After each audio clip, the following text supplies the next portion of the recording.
কি খবর ভিউয়ার্স, আশা করি সকলে ভালো আছেন। এই মুহূর্তে আমরা আছি লালখান বাজার ফ্লাইওভারের গোড়ায়। আর আজ আপনাদের নিয়ে যাব চট্টগ্রামের প্রথম এবং একমাত্র এলিভেটেড এক্সপ্রেসওয়েতে। প্রয়াত মেয়র মহিউদ্দিন চৌধুরীর নামে এই এলিভেটেড এক্সপ্রেসওয়ের দৈর্ঘ্য 16 কিলোমিটার। লালখান বাজারের মুখ থেকে শুরু হয়ে শেষ হয়েছে একদম পতেঙ্গা গিয়ে।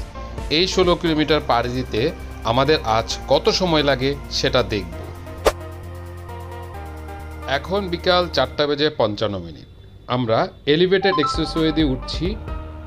আমরা অন অ্যাভারেজ 40 থেকে 50 গতিতে চালিয়ে দেখব এই এলিভেটেড এক্সপ্রেসওয়ে পাড়ি দিতে কত সময় লাগে। যাত্রাপথে আমরা কোনো অবস্থাতেই 60-এর উপরে গতি তুলব না। পড়ন্ত বিকেলে সূর্যের খুব সুন্দর একটা রূপ। এই সময়টাকে বলে কোণে সুন্দর সময়। জানি না ভিডিওতে কতটা দেখা যাচ্ছে, কিন্তু স্রষ্টা প্রদত্ত চোখ দিয়ে দেখতে ভীষণ ভালো লাগছে। আর এখন আমরা পাড়ি দিচ্ছি চট্টগ্রামের প্রথম ফ্লাইওভার। মজার বিষয় হলো, আমরা যে এলিভেটেড এক্সপ্রেসওয়ের উপরে আছি ঠিক তার নিচেই চট্টগ্রামের প্রথম ফ্লাইওভারটি অবস্থিত, যার নাম দেওয়ানহাট ব্রিজ। নগরীর টাইগার পাস আর দেওয়ানহাটকে যুক্ত করেছে স্বল্প দৈর্ঘ্যের এই ফ্লাইওভারটি। মাত্র 4 মিনিটের ব্যবধানে আমরা এখন বারিক বিল্ডিং মোড়ে, যা নিচ দিয়ে চালিয়ে গেলে অতিক্রম করা সম্ভব না। আর আমার হাতের বাম দিকে দেখতে পাচ্ছেন চট্টগ্রাম বন্দর এলাকা। এখানে জাহাজের পণ্যসমূহ লোডিং, আনলোডিং ইত্যাদি কার্যক্রম সম্পন্ন হয়ে থাকে। আর এলিভেটেড এক্সপ্রেসওয়ের এই অংশেই খুব সতর্কতার সাথে গাড়ি চালানো উচিত, কারণ এইখানেই দেখতে পারবেন আজব সব কাজ কারবার। মানুষ এই অংশটিকে ভিউ পয়েন্ট বানিয়ে রেখেছে। এখানে দাঁড়িয়ে ছবি তুলে ভিডিও করে। রাস্তার বাম দিকে যখন এভাবে গাড়ি দাঁড় করিয়ে রেখে লোকজন ছবি ভিডিও করছে, তখন আমাদের ডান দিকে যাওয়ার সময় সতর্ক হয়ে যেতে হবে, কারণ যে কোনো মুহূর্তে দ্রুত গতির যে কোনো গাড়ি এসে যেতে পারে। এলিভেটেড এক্সপ্রেসওয়েতে এভাবে দাঁড়িয়ে ছবি ভিডিও ইত্যাদি তোলা উচিত নয়। প্রশাসনের নিকট অনুরোধ থাকবে এই ব্যাপারে নজর দেওয়ার। অনেকেই এই এক্সপ্রেসওয়েতে গাড়ি থামিয়ে সাইডে বসে বিড়ি ফুঁকেন, অনেকেই দাঁড়িয়ে মনের সুখে প্রেম করেন। এই সকল কার্যক্রম আসলেই বিপজ্জনক। যারা এসব করেন তাদের নিকট বিনীত অনুরোধ থাকবে এই সকল কার্যক্রম থেকে বিরত থাকার জন্য। এই সকল বিনোদনের জন্য চট্টগ্রামে CRB, DC hill, Patenga, link road, DC park, Banshbaria, Akilpur, Bhatiari সহ অর্ধশতাধিক স্থান আছে, শতাধিক রেস্টুরেন্ট আছে। সেসব বাদ দিয়ে এক্সপ্রেসওয়েতে কেন বিনোদন নেওয়া লাগে এটা আসলেই বুঝে আসে না আমার।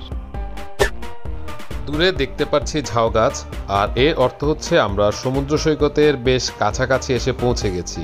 আর এখন ঘড়িতে সময় দেখাচ্ছে 5:11। সর্বোচ্চ আর 2 থেকে 3 মিনিটের মধ্যে আমরা এক্সপ্রেসওয়ে থেকে নেমে যাব।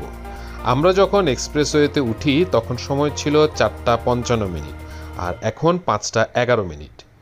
আমরা অন অ্যাভারেজ 40 থেকে 45 স্পিডের ভেতর চালিয়েছি। তাহলে 16 কিলোমিটারের এই এক্সপ্রেসওয়ে পাড়ি দিতে আমাদের সময় লেগেছে 16 থেকে 17 মিনিট। সর্বোচ্চ 20 মিনিট সময় লাগে এই এক্সপ্রেসওয়ে পাড়ি দিতে। নিচের রাস্তা দিয়ে যেতে যেখানে আগে কমপক্ষে 1 থেকে 1.5 ঘন্টা সময় লাগতো, সেটা মাত্র 20 মিনিটে পাড়ি দিতে পারছি। তাহলে কেন বা কী উদ্দেশ্যে এই রাস্তায় অধিক গতিতে গাড়ি চালাতে হবে আমাদের? আমরা স্বাভাবিক এবং নিরাপদ গতিতে গাড়ি চালালে অসুবিধা তো নেই। আসুন আমরা সকলে মিলে নিরাপদ সড়ক গড়ে তুলি, স্বাভাবিক গতিতে গাড়ি চালাই, নিরাপদে গন্তব্যে পৌঁছায়।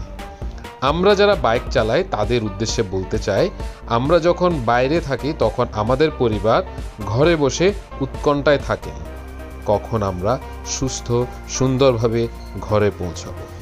আমাদের সকলের মনে রাখা উচিত, সুন্দর এই মানব জীবনে আমরা একা নই, আমাদের সাথে আমাদের পরিবারের সদস্যরা যুক্ত আছেন। আমরা নিরাপদে থাকা মানে আমাদের পরিবার নিশ্চিন্তে থাকা।